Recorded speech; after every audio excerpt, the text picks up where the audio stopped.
Matthew 23. Then Jesus said to the crowds and to his disciples, "The teachers of the law and the Pharisees sit in Moses' seat. So you must be careful to do everything they tell you, but do not do what they do, for they do not practice what they preach. They tie up heavy, cumbersome loads and put them on other people's shoulders, but they themselves are not willing to lift a finger to move them. Everything they do is done for people to see. They make their phylacteries wide and the tassels on their garments long. They love the place of honor at banquets and the most important seats in the synagogues. They love to be greeted with respect in the marketplaces and to be called rabbi by others. But you are not to be called rabbi, for you have one teacher, and you are all brothers. And do not call anyone on earth father, for you have one Father, and he is in heaven. Nor are you to be called instructors, for you have one instructor, the Messiah. The greatest among you will be your servant. For those who exalt themselves will be humbled, and those who humble themselves will be exalted. Woe to you, teachers of the law and Pharisees, you hypocrites! You shut the door of the kingdom of heaven in people's faces. You yourselves do not enter, nor will you let those enter who are trying to. Woe to you, teachers of the law and Pharisees, you hypocrites! You travel over land and sea to win a single convert, and when you have succeeded, you make them twice as much a child of hell as you are.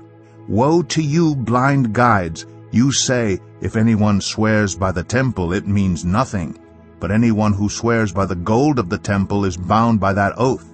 You blind fools! Which is greater, the gold or the temple that makes the gold sacred?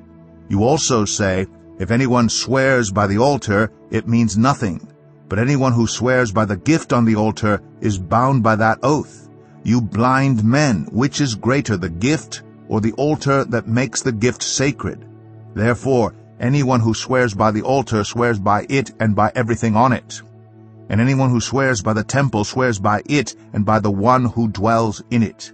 And anyone who swears by heaven swears by God's throne and by the one who sits on it. Woe to you, teachers of the law and Pharisees, you hypocrites! You give 1/10 of your spices, mint, dill, and cumin, but you have neglected the more important matters of the law, justice, mercy, and faithfulness. You should have practiced the latter without neglecting the former. You blind guides! You strain out a gnat but swallow a camel. Woe to you, teachers of the law and Pharisees, you hypocrites! You clean the outside of the cup and dish, but inside they are full of greed and self-indulgence. Blind Pharisee, first clean the inside of the cup and dish, then the outside also will be clean. Woe to you, teachers of the law and Pharisees, you hypocrites! You are like whitewashed tombs, which look beautiful on the outside, but on the inside are full of the bones of the dead and everything unclean. In the same way, on the outside you appear to people as righteous, but on the inside you are full of hypocrisy and wickedness. Woe to you, teachers of the law and Pharisees, you hypocrites! You build tombs for the prophets and decorate the graves of the righteous. And you say, if we had lived in the days of our ancestors, we would not have taken part with them in shedding the blood of the prophets. So you testify against yourselves that you are the descendants of those who murdered the prophets. Go ahead then and complete what your ancestors started. You snakes, you brood of vipers, how will you escape being condemned to hell? Therefore I am sending you prophets and sages and teachers. Some of them you will kill and crucify, others you will flog in your synagogues and pursue from town to town.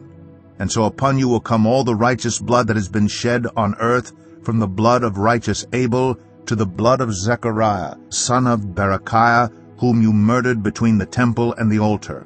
Truly I tell you, all this will come on this generation.